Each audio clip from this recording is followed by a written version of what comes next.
mbokk internet yi comme niñ leen ko waxee rek ba tey ñu ngi toog ak ki nga xamante ni frère am la di magam duñu def rek lu may bàyyi ko mu wax ci yëgeegam Pape Matar ñu ngi leen. waaw maa leen di fay bu baax a baax. di nuyu population Kër Massar yëpp particulièrement waa Cité Pénitence quoi di leen masawu si lu ñu bokk waaw di nuyu gars yi bàyyi seen dérangement yëpp depuis démb. yow sa lan la lan ngeen bokk. waaw ñoo bokk ndey ak baay waaw sama rax la mooy sama ñaareel rax bu góor quoi mooy suñu caat bu góor. yéen kañ ngeen yëg ne moom gaañu na si foofu. waaw démb la rek démb man laa toog brigade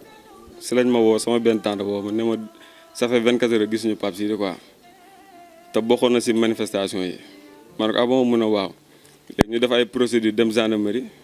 laajte ñu fa jàpp ba xam si la bokk ou pas ñu ne ma nekku fi ñu dem hôpital ñu ne ñu benn cadavre lañ gis yóbbu nañ ko la Dantec si laa nag sama kër promotionnaire ñu dem bañ demee si morgue bi tamit ñu ubbil ñu xool les décès si laa ko gisee quoi ma reconnaître ko xam ne moom la quoi. moom dafa tàmmoon di fanaan àll wala tàmmul woon di fanaan. non c'est la première fois moo tax bañ ko gisul lee ñu woo ma immédiatement tàmmul di fanaan àll waaw. moom bi muy dem tàggoo woon na ni foofu la jëm. non loolu moom leeruma tax man nekkuma fi woon mais comme que en mouvement la ak jeunesse gaw ma ne di nga tàggu ñu lay bàyyi pour nga dem di xeexi xam naa volonté boppam la dem yàlla def lu mu def mais gaw ma ne tàggoo na ndax nit doo tàggu say waaj wala say frère ne maa ngi xeex ñu lay bàyyi. waaw peut-être mu dem volontairement yàlla def lu gën quoi. moom ñaata at la amoon. 20 ans la am le 1er février la am 20 ans la ko féete fii waaw. mosoo ko gis tamit mu ànd ak benn ay moromam wala di ànd ak benn politicien di dox ci wàllu meeting wala ci wàllu mbir yu mel. musul dox si politique parce que famille bu mu judd amul famille politicien au contraire ay homme de tenue ko wër papaam douanier la sama yaay pénitentiaire la man maay taw. agent d'hygiène la maa ngi brigade bu Dakar sama rax bu toog si man douanier la donc ay famille il est le seul civil si kër gi fii waaw donc duñ ko il est apolitique nekkul nit koo xam ne dañ koy xool si politique wala leneen ak leneen ku joxoon ay mbagam cër la taalibe woon Baay Faal la woon bañkat la woon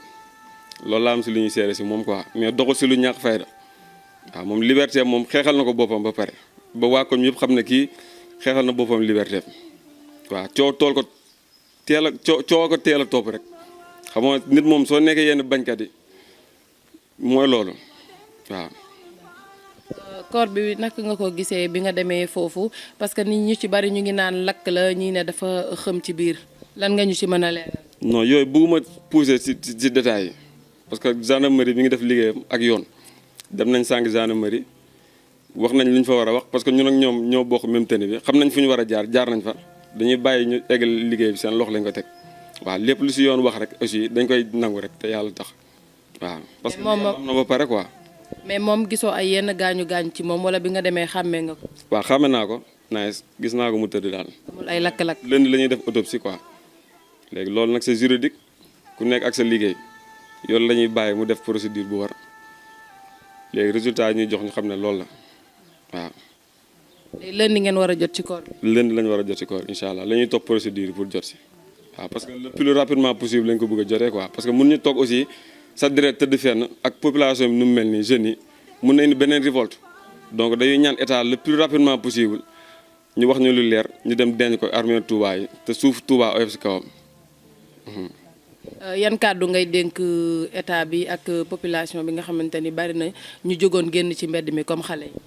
waaw état bi lu ma leen di dénk moom laay dénk sama bopp di ko dénk population bi même kàddu la rek même conseil la aussi. parce que population bii xeexi tey ak état buy défendre intérêt réew mi ñoo bokk ndey bokk baay lii rek firnde na ko koo xam ne yow dong yaa du sol tenue si kër manifestation nga jël sa baxan loolu firnde na ne kon ñoo ay frères ay sœurs lañ kenn mënul dem bàyyi sa morom donc moo tax prise de conscience si ñaar côté yëpp la waree muy ñun homme de tenue di ñoom civil yi aussi ku si perte yaa ñàkk muy suñ côté ñoom di seen côté ñoom ku si perte muy nii yaay ñàkk suite du am. donc may lance waat gars yi rek muy sama mbokk homme de tenue yi am na ordre yoo xamante ni certes les ordres sont à exécuter sans hésitation ni murmure loolu la ñuy jàng ci discipline militaire dëgg la mais dañoo toll réew moo xam ne c'est moderne amatu ordre yoo xamante ni da nga koy def pour lor jàmm wala sa population wala say frères et sœurs nga koy def donc foog ñu am conscience di dal agir loo xamante ni pacifiquement population bi aussi ñu xam ne mën nga marche pacifiquement wax li la naqari mais sans violence sans nga laal alalu jàmbur sans def dara population noonu lay doxee mais nekkul ne da ngay gis civil sax suñu dàq ji homme de tenue sax dañuy yuuxu mel ni ku am victoire wala dara te seeni frère de sœur la ñoom ngeen ridiculiser dañuy ridicule seen kanam te du yoon pour man protection bi ñun ñoo ko war a njëkkee mais ñoom ñoo ci war a jàppale parce que état bi ñu ngi seen kaw Macky Sall nekk fi mi ngi Europe ministre bi dégg nga lu mu wax ministre de l'intérieur xamul ne ki dee ni ay deret ay gor ay magam ñoo fi nekk ay copains d'enfance am ak ñeneen affaire mën a dégénérer mais nañ wax pacifiquement ñu wax ak nit ñi loo xamante ni da leen sensibiliser ni ñu dal ñu bañ a yee fi na quoi man loolu laa leen di ñaan état parce que ñoom lu metti si ñun lay jóge après autorité yëpp doo fi nekk seen kër doo ko laal seen doom yi doo leen si gis ñun ñooy perte bi nag soit homme de tenue bi yow yaay perte parce que yaay nekk sur le terrain wala yow civil bi yaay dee sa waajur yi perte noonu la demee moo tax ñun ñoo war a solidaire ba déglu dara loo xamante ni day taal dëkk bi quoi man loolu laa gis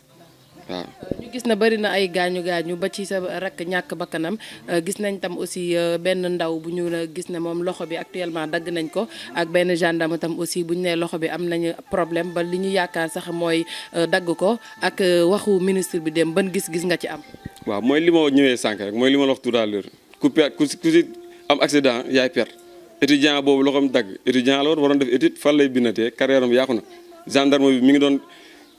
soulèvement am na mu ñàkk loxoom carrière am aussi mooy loolu